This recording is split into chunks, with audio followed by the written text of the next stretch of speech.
कहानी दिव्या और उसके पति जय के झगड़े से शुरू होती है। दिव्या को जय पर शक है कि उसका अफेयर चल रहा है और इसी बात पर दोनों में जमकर लड़ाई होती है। जय गुस्से में दिव्या को थप्पड़ मारकर घर से चला जाता है। कुछ घंटों बाद घर की मेड लक्ष्मी पुलिस को कॉल करती है।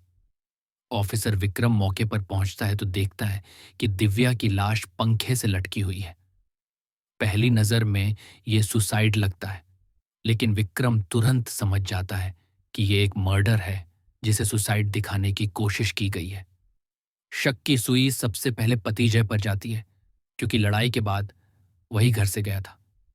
लेकिन घर के बाहर लगे सीटीवी फुटेज से पता चलता है कि जय सिर्फ 2 मिनट के लिए ही वापस घर आया था और इतने कम समय में किसी का खून करना नामुमकिन है। अब अगला शक जाता है घर की मेड लक्ष्मी की बेटी मानसी पर।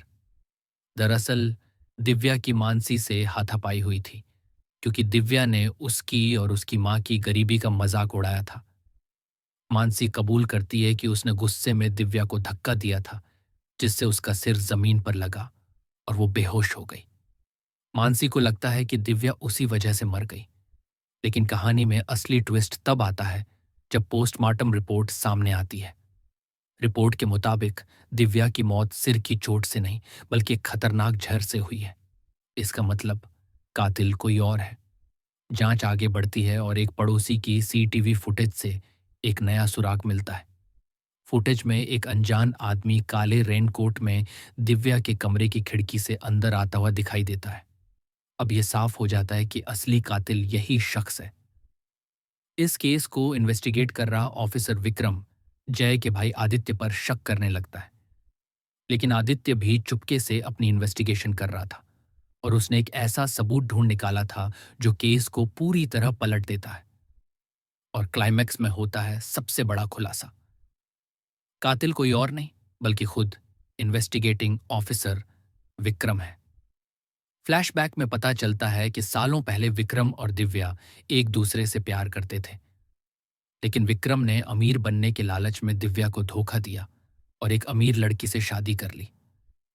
सालों बाद जब दिव्या की जिंदगी अपने पति जय की वजह से नर्क बन गई थी, तो उसने विक्रम से संपर्क किया और उसे वापस अपनी जिंदगी में आने के लिए कहा, वरना वो उसका सच सबके सामने लाने की धमकी देने लगी। अपनी इज्जत और नई जिंदगी बचाने के लिए विक्रम ने ही उस रात दिव्या के घर में घुसकर उसे एक खास तरह का स्लो पॉइजन दिया था। वो तो सिर्फ दिव्या को मारकर अपनी परेशानी खत्म करना चाहता था, लेकिन उसे नहीं पता था कि उसके जाने के बाद मानसी और दिव्या का झगड़ा होगा और मानसी उसे मारकर लटका देगी, जिससे ये केस एक मर्डर मिस्ट्री बन जाएगा। और फिल्म का सबसे शॉकिंग ट्विस्ट ये था कि दिव्या ने मरने से पहले विक्रम को बताया था कि उसका जो बेटा है वो जय का नहीं, बल्कि विक्रम का ही बच्चा है। आखिर में विक्रम अपने ही बुने जाल में फंस जाता है और उसे जेल हो जाती है।